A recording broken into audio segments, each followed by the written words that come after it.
Bien, hermanos, comenzamos entonces nuestro estudio reflexivo, la prédica del día de hoy. Quiero que abra su Biblia, como ya lo sabe, en Mateo capítulo 27. Usted supongo que sabe que todos los evangelios nos muestran efectivamente la vida de Jesús, eso no es nuevo. Pero tal vez lo que no sabía es que cada evangelio está escrito, está preparado esa redacción con un objetivo, un público objetivo y un mensaje específico. En el caso del evangelio, según San Mateo, según Papías de Hierápolis, Papías que fue el obispo de la ciudad de Hierápolis en el siglo II, que conoció al apóstol Juan, fue discípulo de él, dice que Mateo escribió su evangelio en su idioma original, probablemente en hebreo, para los hebreos. Por eso que cuando usted abre su Biblia en Mateo, el primer capítulo que encuentra es un capítulo completo de genealogía de Jesús. Eso nos da una muestra de que lo que escribió Mateo era en sí mismo un deseo de hablarle a sus coterráneos, es decir, a los israelitas del primer siglo. Esa era su misión o su idea. ¿Y por qué hago este alcance? Usted me dirá. Bueno, porque justamente el texto que nos corresponde ver, como lo hacemos consecutivamente, los 5 versículos que nos corresponden el día de hoy, son efectivamente muy para judíos del primer siglo. Pero eso no quita la posibilidad de extraer enseñanzas, de analizarlo bien. Es un texto bastante técnico lo que nos corresponde ver, pero creo y esperamos que el Espíritu Santo nos guíe, nos ayude como siempre, para poder sacar de ahí lo importante, las lecciones para nuestra iglesia 2000 años después, en un contexto que no es judío, por supuesto, que es básicamente gentil. Así que necesitamos, una vez más, orar por esta porción de la palabra para que Dios nos guíe, nos ayude y nos podamos justamente comprender y aplicar a nuestras vidas, a nuestra iglesia, lo que aquí se nos va a decir. Así que les voy a pedir, por favor, que se ponga de pie en reverencia a la palabra y vamos a leer juntos los versículos 6 al 10 de Mateo capítulo 27. Supongo que va a estar ahí atrás mío. Los versículos puestos, sí. Así me confirman que sí, ahí, desde atrás. Leamos, dice, versículo 6. Los principales sacerdotes, tomando las piezas de plata, dijeron: no es lícito echarlas en el tesoro de las ofrendas, porque es precio de sangre. Y después de consultar, compraron con ellas el campo del alfarero, para sepultura de los extranjeros. Por lo cual aquel campo se llama hasta el día de hoy campo de sangre. Así se cumplió lo dicho por el profeta Jeremías cuando dijo: y tomaron las 30 piezas de plata, precio del apreciado, según precio puesto por los hijos de Israel, y las dieron para el campo del alfarero como me ordenó el Señor. Amén. Toma asiento, vamos a orar por estos versículos. Señor, te damos gracias por estar reunidos, Señor, en un día de febrero. Todavía hay vacaciones, todavía, Señor, oramos por nuestros hermanos que están disfrutando de este tiempo estival. Pero los que estamos reunidos aquí y aquellos que van a escuchar, Señor, la palabra repetida por las redes sociales, te pedimos, Señor, que puedas tú iluminar este texto, volver a entender tu misión, poder comprender todos los pequeños detalles, Señor, puestos acá en estos versículos para nuestra comprensión y para efectivamente rendirnos a ti una vez más, Señor, a través de tu palabra. Señor, te pido la ayuda y la asistencia del Espíritu Santo, porque un hombre común, Señor, no lo puede hacer si no es con la ayuda tuya. Una vez más, Señor, agradezco la oportunidad de estar frente a mis hermanos, Señor, y que cada uno también reciba, Señor, directamente el mensaje que tú traes para este día y que pueda ser de edificación para toda la iglesia. Te lo pido en el nombre de Jesús. Amén. Bien, tenemos un texto, como les dije, un poco técnico, un poco tomado de muchas referencias del Antiguo Testamento, pero tenemos que siempre sacar provecho y nuestra responsabilidad es explicarlo lo mejor posible, aplicarlo lo mejor posible y que usted pueda comprender qué es lo que hay detrás de estas líneas. Recordemos el contexto un poquito, lo que parte el capítulo 27. Recuerde que Jesús había sido ya juzgado y ya se había sentenciado a muerte por parte de los principales sacerdotes. Y esa noticia, como lo vimos la semana pasada, llegó a oídos del famoso traidor, de Judas Iscariote, el cual aparentemente en un momento de reflexión, de cargo de conciencia quizás, miró esas 30 monedas que le habían pagado para delatar a Jesús y fue a los ancianos, a los sacerdotes, y confesó que estaba mal hecho lo que él había hecho y quiso devolver las monedas, pero como vimos la semana pasada, los sacerdotes le dijeron, allá tú con eso, no nos interesa.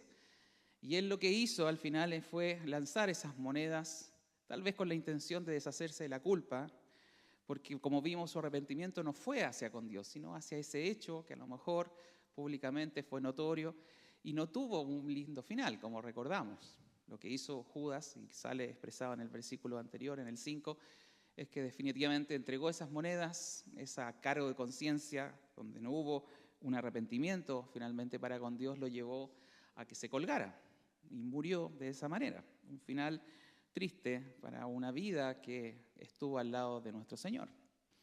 Y ahora estos 5 versículos continúan la narración de lo que pasó con esas monedas, esas 30 monedas de plata que en términos muy sencillos, si usted toma esto en conjunto, bueno, nos hablan de que las autoridades recogieron probablemente las 30 monedas una por una, se pusieron de acuerdo, bueno, ¿qué vamos a hacer con ello?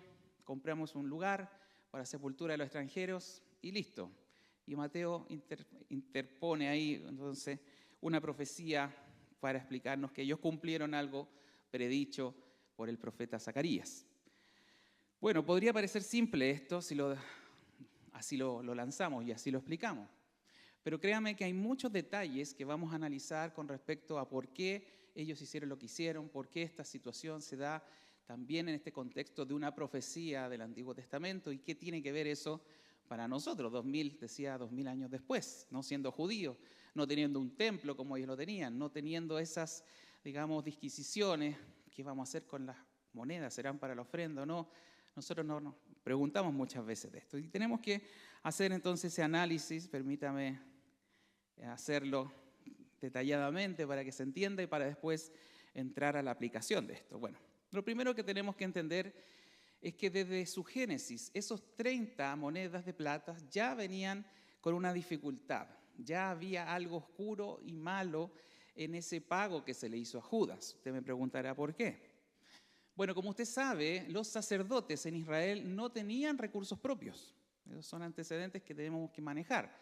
La tribu de Leví, o los levitas, que era la única tribu de las 12 que no trabajaba, que no tenía heredad, que no cosechaba, se alimentaba o vivía de las ofrendas, los diezmos, todos esos conceptos que leemos en el Antiguo Testamento, y de eso vivía, y no solamente ellos se alimentaban, tenían cubiertas sus necesidades, sino que también el tesoro de las ofrendas daba para el sostenimiento de la iglesia. Por lo tanto, no era lícito que ellos, de manera insólita y de verdad oscura, tomaran el dinero para hacer ¿qué? ¿Qué hicieron con esos 30 monedas de plata? Compraron a una persona, compraron información, usted podría decir, que ahora se ve hasta como fácil eso. Pero la idea de ellos, al comprar la información, era coimear básicamente a Judas para que entregara a Jesús, porque ellos ya se habían puesto de acuerdo en matarlo. Eso está en los capítulos precedentes. Por lo tanto, el uso de esa moneda, de donde la sacaron, seguramente fue del tesoro del templo, ya venía sucio por esa razón. Todo el objetivo de los sacerdotes era hacerlo de manera solapado, secretamente. Recuerde que estaban en una fiesta, la fiesta donde albergaba a muchos turistas y muchos judíos de otras partes, más de 1 millón de personas probablemente en Jerusalén, y no quería que se hiciera un escándalo porque temían a los romanos, no quería que el apresar a Jesús, que lo tenían todos los días hablando en el templo, se transformara en un escándalo que pudiese verse como sedición por parte de los romanos. Entonces ellos prefirieron tomar ilícitamente, insisto, una plata del tesoro, 30 piezas de plata, para pagarle a Judas por esta traición. Ahora, cuando la plata regresa a ellos, que es lo que nos muestra el texto, ¿no es cierto? Ellos se encontraron con una especie de cargo de conciencia nuevamente. Ellos sabían el origen. ¿Por qué lo hicieron? No lo sabemos. Sabemos que querían prender y matar a Jesús, pero lo hicieron sacando tesoro del templo. Pero cuando vuelve el dinero, estas 30 monedas, pareciera que ahora sí hay un cargo de conciencia. Y ellos empiezan a preguntarse, a cuestionarse entre ellos, nos dice el texto, ¿qué van a hacer con ese dinero? Y dicen, no es lícito o no es bueno o no es aconsejable devolverse al tesoro del templo de donde lo sacaron. Y uno se pregunta, ¿qué pasó aquí? ¿Qué les pasó? ¿Por qué ese cargo de conciencia? ¿Se les vino un momento de lucidez en toda su maldad?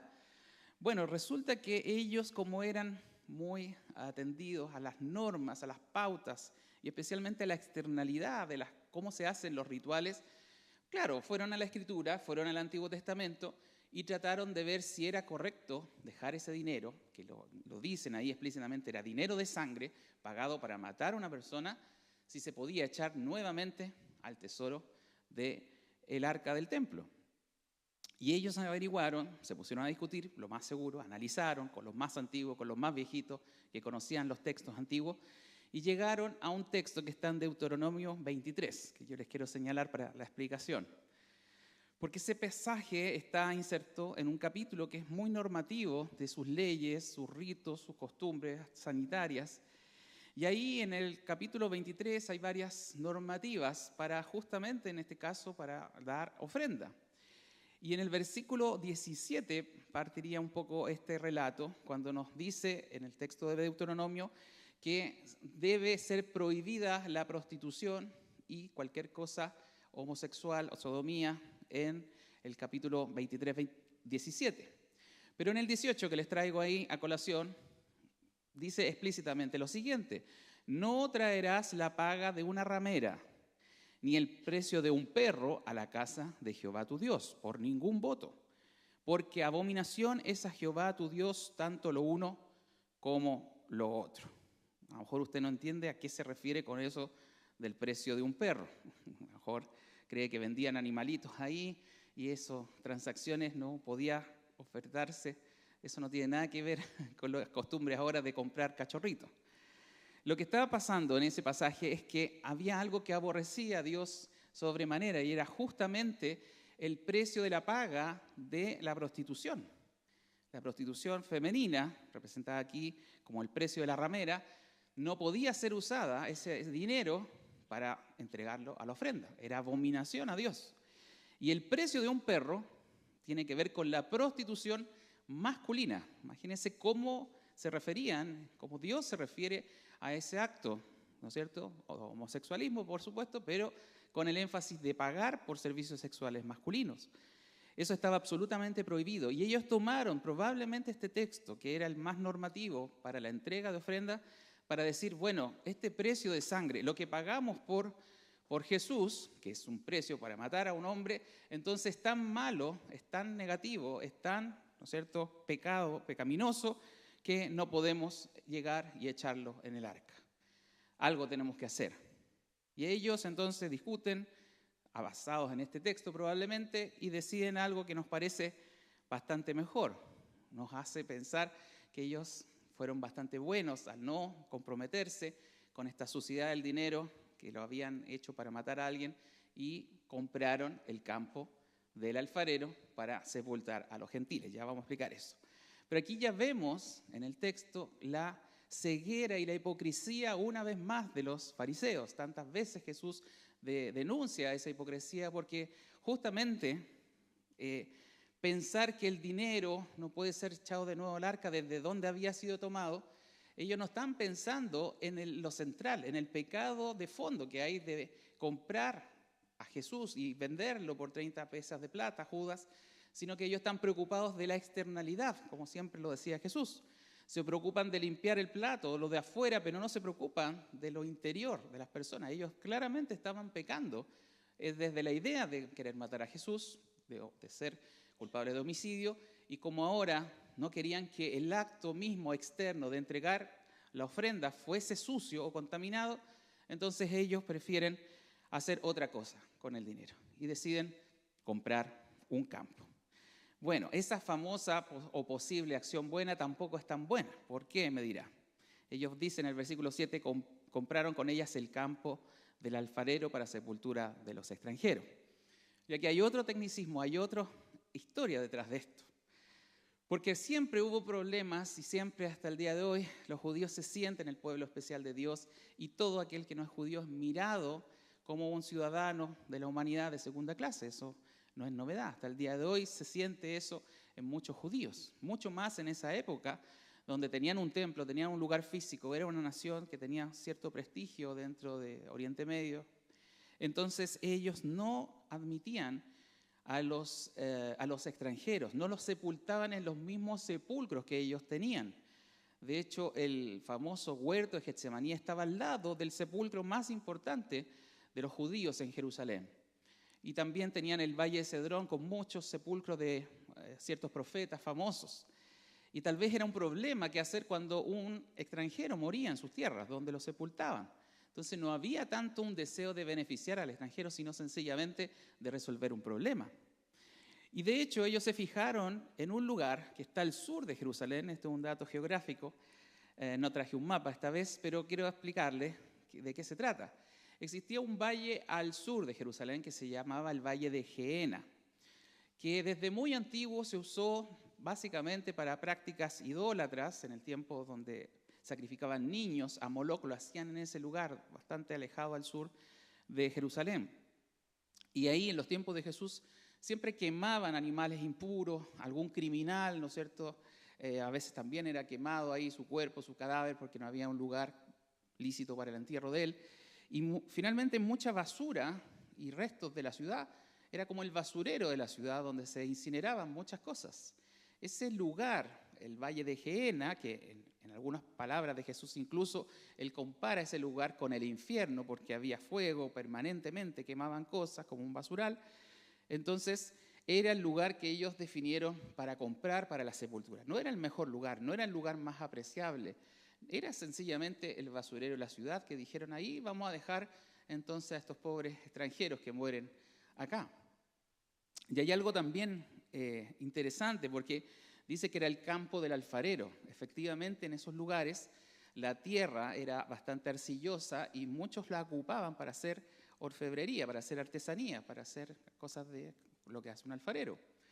Y por eso se llamaba el campo del alfarero. E interesantemente, lo que sucede acá en este relato, que una vez que ellos compran el terreno para sepultar a los extranjeros, lo rebautizan y le cambian el nombre. Se llama ahora campo de sangre, porque justamente lo compraron con los dineros del pago de un hombre de su muerte, es decir, un pago de sangre. Y se llama hasta el día de hoy Aceldama, que significa lo mismo, campo de sangre.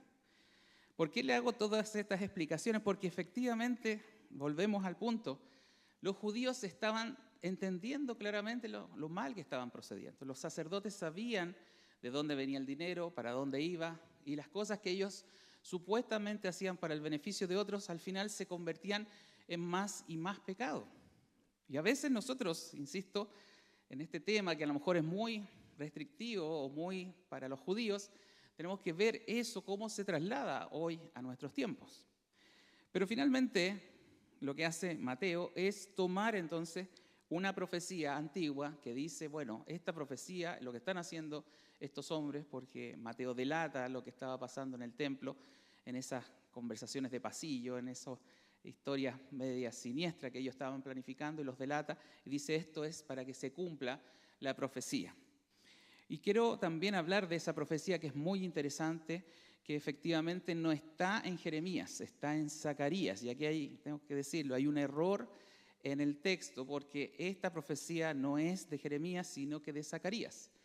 ¿Y por qué hay un error? Usted dirá, bueno, justamente porque algunos atribuyen que las copias más antiguas de Mateo, a lo mejor en el idioma original, tradujeron mal Jeremías y lo pasaron a Jeremías. Zacarías lo pasaron equivocadamente a Jeremías. O también porque el rollo de Jeremías, donde estaban todos los profetas, era el mismo rollo de Zacarías. Bueno, da lo mismo la explicación de por qué se produjo el error. Lo interesante es que eso estaba escrito. Y quiero que abra su Biblia para mirar esto de la profecía de Zacarías, que es muy interesante, que está en el capítulo 11 de Zacarías, Antiguo Testamento. Le voy a dar un momento para que lo busque. Todo esto es muy técnico, le insisto, pero téngame paciencia para sacar la mejor aplicación después. Bueno, Zacarías en el capítulo 11, nos muestra como un diálogo entre Dios y el profeta, ¿ya? Dios en ese capítulo está molesto con el pueblo de Israel, está molesto con sus ovejas. De hecho, va a leer ahí en el capítulo 11 varios versículos, los primeros, que hablan de un juicio, que esas ovejas las iba a dejar morir, que estaban mal, que no estaban haciendo bien las cosas. Es un juicio de Dios al rebaño de Israel. Y Zacarías aquí se ve como el profeta, pero más que profeta, como el pastor que relata la historia. Como parte de la historia se muestra el mismo Zacarías. De hecho, en el versículo 10 sale ahí que rompe un cayado, una vara de pastor, que la vara notablemente se llamaba gracia. La vara llamada gracia, proféticamente, Zacarías la rompe en este detalle de la profecía, es decir, ya no hay más gracia para este pueblo, ya tiene que ir a la destrucción. Entonces el contexto del capítulo es ese juicio de Dios sobre el pueblo de Israel, un paralelo muy importante con lo que está pasando con Cristo. Pero en el versículo 12 y 13 están las palabras que toma Mateo en el capítulo 27. Leamos versículos 12 y 13, dice Zacarías, y les dije, si os parece bien, dadme mi salario, y si no, dejadlo. Estoy leyendo Zacarías, capítulo 11, versículo 12. Y pesaron por mi salario 30 piezas de plata. Y me dijo Jehová, échalo al tesoro, hermoso precio con que me han apreciado. Y tomé las 30 piezas de plata y las eché en la casa de Jehová al tesoro. Mire, aquí lo que está pasando en el relato del profeta es que él se está poniendo como protagonista de la historia, como el pastor mandado por Dios para ordenar al pueblo. Y este pasaje, en particular estos dos versículos, ¿no es cierto?, es una pregunta que está haciendo Zacarías al pueblo, como pastor de ellos, como encargado de llevar la palabra. Le dice, denme mi salario, páguenme como pastor que soy de ustedes. Y ellos, el pueblo, dice que pesaron su salario por 30 piezas de plata. Ellos tomaron proféticamente 30 monedas de plata como el salario que tenían que asignarle a Zacarías. Ya sabemos que 30 piezas de plata históricamente correspondía al pago que se hacía por un esclavo, con alguien que se compraba, ¿no es cierto?, en un mercado de esclavos, lo cual no era mucho el valor de una persona. El valor de un esclavo de 30 piezas era el peor valor de una persona al ser comprada. Y ese es el salario que le dieron entonces a Zacarías en este relato. Y Jehová le dice, échalo al tesoro. Y él después irónicamente dice, hermoso precio con que me han apreciado. Es una exclamación que él hace como diciendo, bueno, mira el pequeño valor que me están dando, me están apreciando muy poco la labor de pastor. Y él toma las 30 piezas y la echa finalmente en el tesoro de Jehová. Bueno, ¿tiene esto que ver con lo que estamos leyendo? Sí, todo tiene que ver. Porque efectivamente es un paralelismo muy grande, lo que relata Zacarías, con lo que Jesús estaba viviendo. A Jesús lo están mirando mal como pastor, le están dando un precio sumamente bajo por su labor de pastorear a Israel, de venir a cuidar de las ovejas de Israel, de la casa del Señor. Y justamente ese precio tan bajo de esclavo es lo que Judas, de manera coincidente, entre comillas, sino que por voluntad de Dios para que se cumpliera la profecía, Judas recibe, y que ahora es Judas el que lleva ese dinero al templo para dejarlo en el tesoro, cumple la profecía. ¿Y por qué esto es importante? Porque si usted hubiese sido un judío del primer siglo y hubiese escuchado el relato de Mateo, todo tenía que ver con la valoración que le estaban dando a Jesús. Era una forma, entre la profecía y el relato de lo que pasó en el templo, de decir, ¿saben qué? Jesús no vale para los sacerdotes, no vale para el pueblo de Israel, no es importante.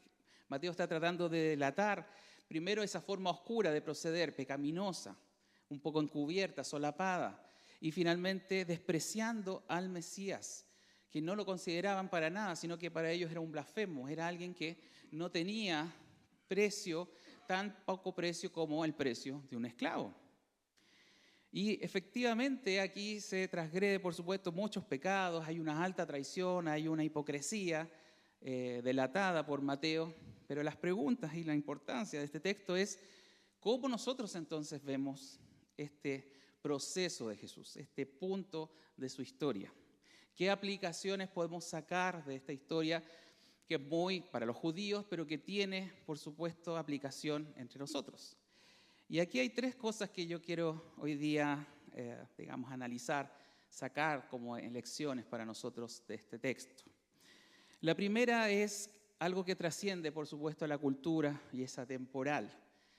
Cuando usted ve, por ejemplo, en la televisión que se demuestra una injusticia, yo creo que la mayoría, sobre todo las mujeres que ven los matinales en la mañana, y ahí sale M, ¿no es cierto?, en el Mega diciendo que es injusto, que el gobierno está haciendo mal las cosas, o el municipio. Y todos los días, cuando se ve un rato de televisión, uno puede ver cómo hay demostración de injusticias. ¿Cómo nosotros respondemos a la injusticia? Bueno, la mayoría dice, sí, tienen que ver, tienen que hacerlo bien, tienen que corregir, los jueces tienen que hacer su parte, y alegamos y hablamos y apoyamos al conductor del canal, ¿no es cierto?, porque está diciendo, sí, hay una injusticia. Tenemos posturas de ese tipo cuando hay una injusticia. A lo mejor a algunos pocos les da lo mismo. Dice, bueno, esto no me corresponde a mí, esto está pasando allá en Santiago, no tengo nada que ver con Santiago, o en Viña, no sé, me da lo mismo. Podemos tener también esa posición contra una injusticia. Y los menos, creo yo, es que son las personas que estando en esa injusticia, pudiendo hacer algo por la injusticia, no hacen nada y son cómplices, a veces activos, otras veces pasivos, de injusticias graves que se cometen todavía en nuestro país y todavía a veces cerca de nosotros. Ahora la pregunta es, ¿cómo nosotros vamos a evaluar la injusticia, no de la comuna en Santiago, no de un lugar acá en Illapel? ¿Cómo nosotros vemos la injusticia, si usted no lo sabía, más grande que se ha cometido en la historia de la humanidad? ¿Cómo vemos la injusticia que se hizo contra Jesús? Nosotros que somos su iglesia, nosotros que somos aquellos que amamos al Señor, ¿cómo nos enfrentamos a esto que nos está relatando Mateo? Y tenemos que, por supuesto, tener una postura. Tenemos que dar a conocer, así como usted se pone ahí a apoyar a Neme cuando habla de la injusticia, ¿cómo nosotros ponemos una postura cuando se habla de Jesús? Cuando en conversaciones triviales con sus compañeros de trabajo a veces la gente niega incluso que Jesús haya existido, que no haya sido verdad su historia, su relato histórico, siendo que está demostrado históricamente que Él existió. ¿Cómo nosotros en la sobremesa, a lo mejor en el trabajo o en otras reuniones sociales o familiares, a veces nos quedamos callados cuando la gente ridiculiza a Jesús, ridiculiza su sacrificio? Me recuerdo muy bien un episodio de Los Simpsons, se me está cayendo el carnet también ahí en eso, donde mostraban a Jesús como un niño traumado en un columpio porque su padre lo manda a morir por la humanidad. Eso es totalmente hereje con respecto a la historia de Jesús. Jesús se entregó sacrificialmente por amor y lo hizo voluntariamente. No fue que Dios lo obligó. Él tenía que cumplir un plan que ellos tenían en la historia antes de que las cosas sucedieran.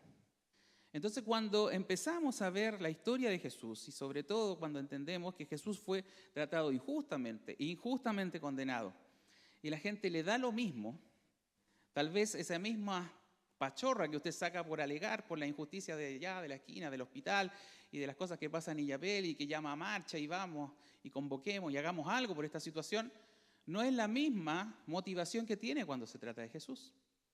Y eso, créame que es penoso. Es penoso que nosotros, sus hijos, aquellos que hemos recibido el beneficio de la vida de Jesús, nos quedemos callados o simulemos que no tenemos idea del tema. Porque fácilmente nos dan 2 o 3 antecedentes en la televisión y al tiro andamos pidiendo marchas por justicia. Pero una justicia humana, una justicia imperfecta, y entendemos que lo que Jesús también fue una tremenda injusticia contra Él. Y no somos capaces de dar la versión correcta. Entonces, yo quiero decirle en este punto es que tiene que notarse nuestra defensa de Cristo, tiene que notarse el valor que le tenemos al Señor Jesús. Y eso se trata de sencillamente de hablar de Él, de sacar a la gente de la ignorancia. Ayer estuvimos en Salamanca y claro, los hermanos nos preguntaban de cosas que podrían parecer sencillas si usted lleva un tiempo en la iglesia. Pero a veces hay personas que están recién entregándose al Evangelio, a la fe, y no desconocen muchas de la historia de la Biblia, no entienden por qué en el Antiguo Testamento sacrificaban animales, no entienden muchas de las cosas que si usted lleva más tiempo entiende. Y nuestra misión como cristianos, más que callar, es sencillamente decir y explicar la injusticia que hubo con Jesús y poder denunciarla y tener la postura correcta que nos enseña la Biblia sobre Jesús. Ese es nuestro primer punto. Segundo punto de aplicación, el desprecio al gentil que vemos en esta historia. Como le decía una y otra vez, en la historia de Israel se les nota a ellos, lamentablemente, ese deseo de ser ellos el pueblo escogido y el único pueblo con el cual ha tenido relación Dios desde la antigüedad. Eso es un tema extenso que abarcaría muchas hojas y mucho tiempo de revisar con muchos versículos. Y yo quiero reducirlo sencillamente a esta compra que hacen de este terreno para la sepultura del extranjero.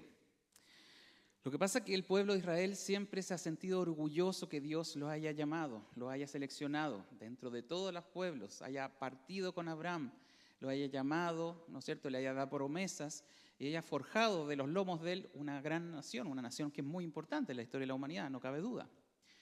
Pero ellos, en vez de tomar ese privilegio, ¿ya?, y de usarlo como un nexo, como un puente para el resto de la humanidad, de mostrar al Mesías, ellos hacen todo lo contrario, se sienten orgullosos de esa elección y desprecian al Mesías, totalmente contrario a lo que deberían haber hecho.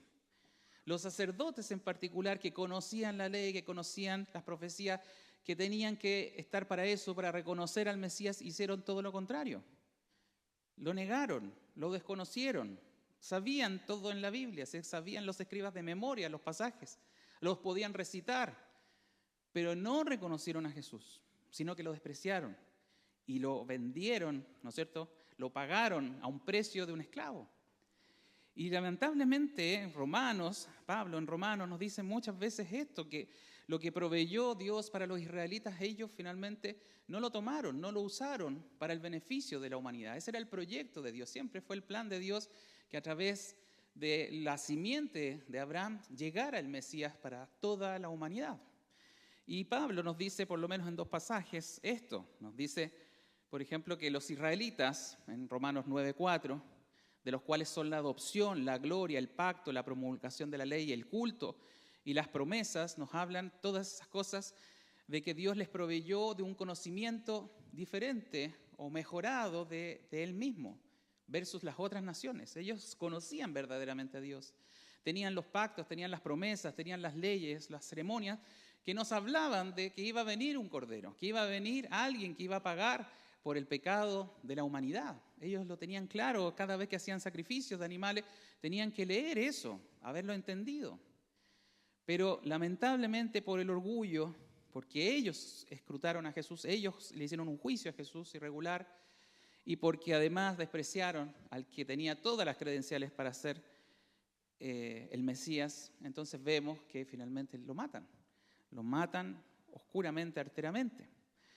Pablo dice también en Romanos 11:11, digo pues, han tropezado los de Israel para que cayesen en ninguna manera, pero por su transgresión vino la salvación a los gentiles para provocarles a celos. Esto que vemos en el relato de comprar un campo, que no era el mejor lugar, para sepultar a los extranjeros, de alguna manera simbólicamente muestra, a pesar de que ellos no lo pensaron así, muestra realmente el deseo de Dios. El deseo de Dios era abrir el Mesías al mundo. Y aunque ellos quisieron cerrar el Mesías, ni siquiera para ellos, como el perro del hortelano, no come ni deja comer. Muchas veces Jesús les dijo eso, cierran el cielo, ni ustedes mismos pueden entrar. A pesar de eso, esa transgresión vino para salvación de todos nosotros. La fuerza en el Evangelio se mostró mucho más grande entre los gentiles y la iglesia que hoy día tenemos es mucho más de gentiles que de judíos. Y por eso también dice Pablo en Romanos 10:20 e Isaías dice resueltamente, fui hallado de los que no me buscaban, me manifesté a los que no preguntaban por mí. Nosotros que no andábamos buscando a Dios, que no conocíamos a Dios, que no éramos judíos, que no teníamos esa enseñanza que se les da a ellos desde pequeños sobre la Biblia, sobre la Torá, a ninguno de nosotros se nos explicó así a lo mejor el Evangelio. Pero gracias a esa transgresión, a ese dejar de lado al Mesías, vino la oportunidad, el crecimiento para la iglesia entre nosotros, entre los gentiles. Ahora, ¿cuál es la lección para la iglesia, para esta congregación, digamos, para nosotros?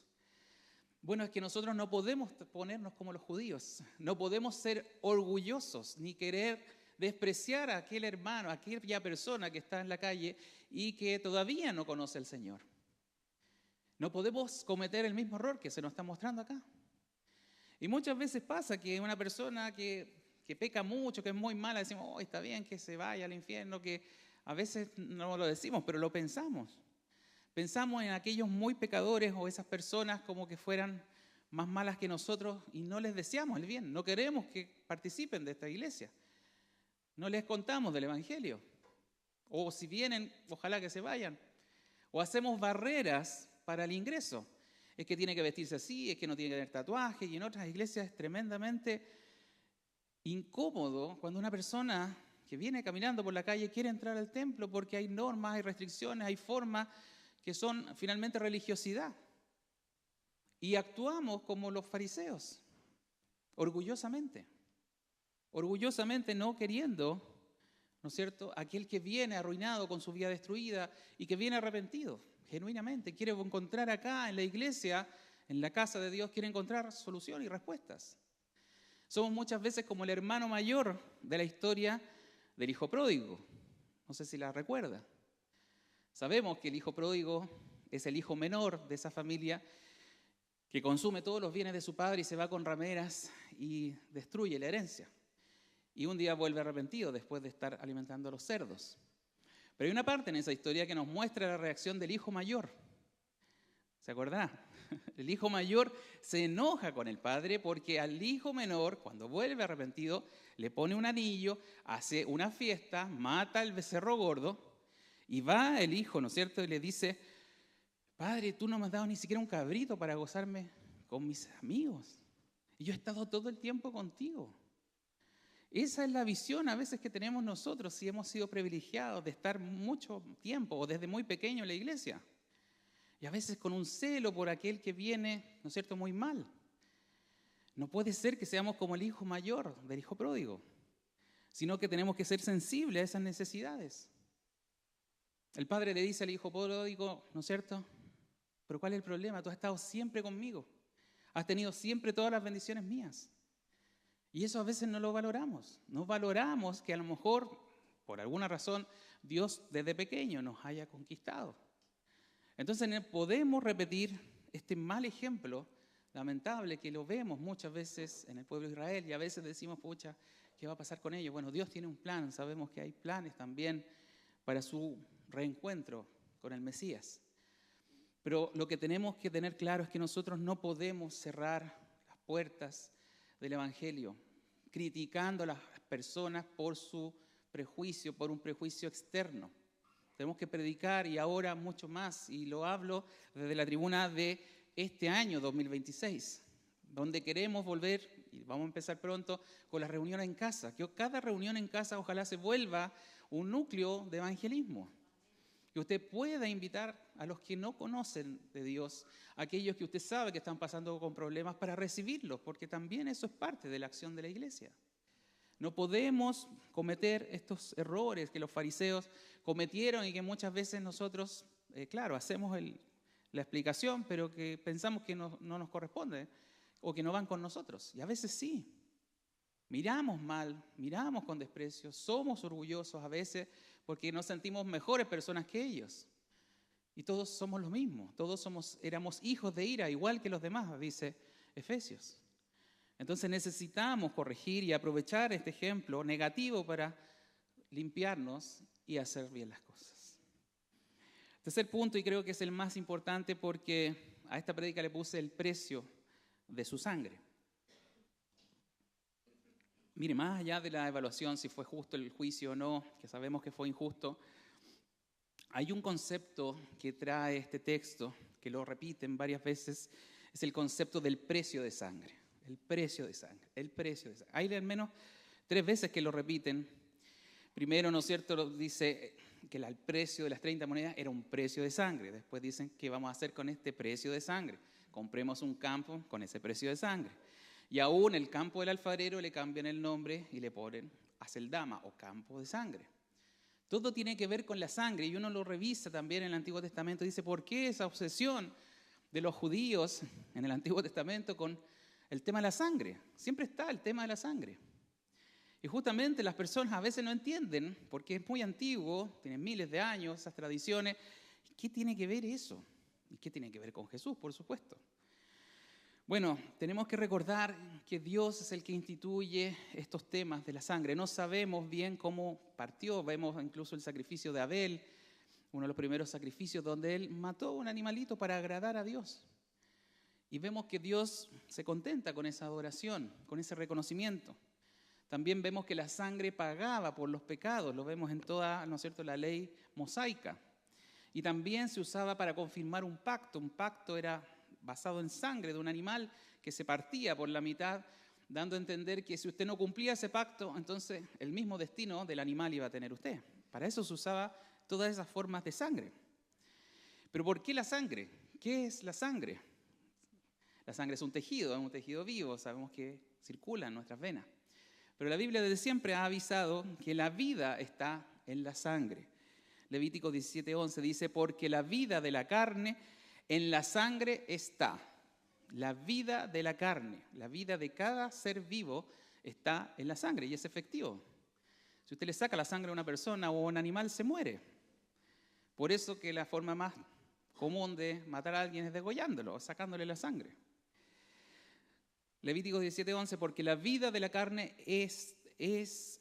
porque la vida de la carne en la sangre está, y yo la he dado para hacer expiación sobre el altar por vuestras almas, y la misma sangre hará expiación de la persona. Por lo tanto, para los judíos y la cultura antigua, desde antes de los judíos, antes de Abraham, ya habían sacrificios de animales, tenía este significado. La sangre representaba la vida. No era algo monetario, no tenía un precio económico. Representaba efectivamente al ser que estaba ahí muerto. Tenía que ver con lo que la fuerza vital de esa persona o animal tenía. Representaba algo sumamente difícil a veces de entender. Pero ¿sabe cuándo lo entendemos? Claramente, cuando alguien, por ejemplo, en un trabajo, aquí tenemos mucha minería, alguien fallece en un accidente minero. ¿Cuánta discusión hay para decidir cuánto hay que indemnizar a esa persona? ¿Cuánto vale el trabajo o la vida de esa persona? Ahí usted se da cuenta que la vida de las personas no tienen un valor monetario. No podemos calcularle un valor, porque aunque le pague 1.000 millones a esa familia, perdió a su ser querido, perdió al papá de esa casa y no es posible reemplazarlo con dinero. La vida no tiene precio monetario, que es lo que está pasando acá en el texto. Le están poniendo un precio a Jesús, un precio muy bajo a Jesús. Pero la vida de las personas no es posible evaluarla económicamente. Imagine ahora una persona importante para un país.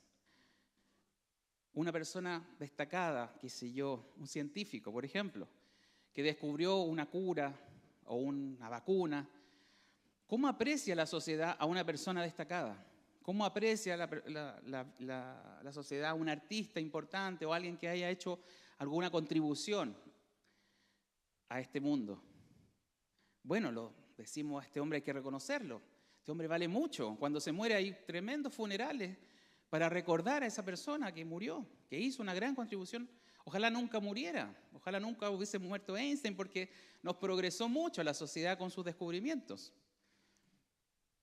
Ahora, pensemos de quién estamos hablando. ¿Quién es Jesús? ¿Quién es Jesús para la humanidad? Piense un momento. ¿Quién es Jesús para la humanidad? Él no llegó a la luna, por supuesto. Él no hizo ningún descubrimiento científico, no sacó una vacuna ni una cura del cáncer. Él tampoco, ¿no es cierto?, nos hace millonarios, como a veces se trata de vender en otras iglesias. Él nos da algo mejor que todas esas cosas. ¿Usted sabe lo que le da Jesús? Es el autor de la vida y nos da vida eterna, vida para siempre, en el cielo, con tremendas regalías, con tremendos beneficios. Es el hombre entonces más importante de la humanidad. El hombre que no tiene comparación, el hombre que está por sobre todos nosotros. Por lo tanto, su vida no tiene precio. Y lo que está mostrando el texto es justamente el precio que le pusieron a la sangre de Jesús. Un precio demasiado bajo. Y bueno, y la pregunta sobre esto es, ¿qué significa Jesús para nosotros? ¿Cuánto valoramos a Jesús? ¿Cuánto valoramos su sangre, es decir, su vida puesta en la cruz? Porque de eso se trata este tema, de eso se trata este texto. Realza el valor de Jesús versus lo que los grandes sacerdotes de ese tiempo hicieron con Jesús. Es un contraste para que nosotros pensemos cómo haría para reconocer la muerte de Jesús, cómo haría para destacarlo. Ya hablamos un poco de, a veces la injusticia nos parece importante y empezamos a alegar por injusticia ajena, pero de la muerte de Jesús a veces ni nos acordamos. ¿Cómo lo hacemos para que esa persona sea reconocida, ese legado viva entre nosotros? ¿Cómo demostramos el amor por Jesús? ¿Cómo demostramos que no estamos pisoteando su sangre? Porque sí hay advertencia en la Biblia con pisotear la sangre de Jesús, lo que hicieron los sacerdotes. Y esto no es para intimidarlos, sino para que pensemos en esto. Mire lo que dice Hebreos 10:29, que cae exactamente calzado a lo que estamos viviendo con los sacerdotes. Es una pregunta, dice, ¿cuánto mayor castigo pensáis que merecerá el que pisoteare al Hijo de Dios y tuviere por inmunda la sangre del pacto en la cual fue santificado e hiciere afrenta al Espíritu de gracia? ¿Cuánto mayor castigo? ¿Cuánto cree que Dios se va a quedar ahí de brazos cruzados con aquellos que negaron, mataron a su hijo y no lo valoraron? Es importante que nosotros valoremos a Jesús. Y no es, como le digo, una intimidación lo que le estoy diciendo, sino que nosotros como amamos y decimos amar a Jesús, tenemos que valorarle en su mérito, en lo que Él hizo, en lo que hizo por nosotros. Y no despreciarlo como lo hizo el pueblo de Israel en ese momento. Tenemos que realmente elevarlo de la manera más suprema, más superior que cualquier otra persona. Porque Él nos dio algo que nadie más puede dar, que nadie más puede dar. Y aún, decía nuestro hermano, celebramos ayer el Día del Amor, ¿no es cierto? Del amor y la amistad, así se llama ahora. Y fíjese que lo único que Jesús nos pide, y le recuerdo lo que pasó con Pedro después de traicionarlo, la única pregunta que le hizo a Pedro después de traicionarlo no fue ¿por qué lo hiciste? ¿Por qué pecaste? ¿Por qué me traicionaste? Sino sencillamente le preguntó si me amas, si usted lo ama. Eso es lo que Dios quiere saber cuando leemos este texto, si usted lo ama. Y le preguntó a Pedro 3 veces si lo amaba. 3 veces lo traicionó, sí sabemos. Pero usted lo ama, usted lo importa. Por eso tenemos que reflexionar, hermanos. No podemos despreciar a Jesús y tenemos que mostrarlo en todas las áreas de nuestra vida. Y la mejor manera de demostrar su amor, como mismo Jesús nos dijo, es guardando su palabra, obedeciéndolo. Juan 14:23 respondió Jesús y le dijo, el que me ama, mi palabra guardará. Y mi Padre le amará y vendremos a Él y haremos morada con Él. Así que, hermanos, la conclusión y la reflexión final es eso. Si valoramos la sangre de Jesús. Recién cantábamos sobre la sangre de Jesús. Y eso que no hemos agotado el tema de la sangre de Jesús, porque hay muchas cosas que Él hizo a través de su sacrificio. Pero tenemos que pensar si realmente lo ponemos como lo más importante, lo más trascendente. Recordamos día a día su significado, las puertas del cielo que nos abrió sin merecerla. Si realmente tenemos ese precio de Jesús elevado al grado supremo o superior de todas las cosas de esta vida. Necesitamos pensar quién es Jesús y cuánto lo amamos. Desde este extremo de los sacerdotes de despreciarlo y de matarlo, al extremo de amarlo y de valorar su sangre como el mejor tesoro de la vida. Dios nos ayude en esto. Oremos.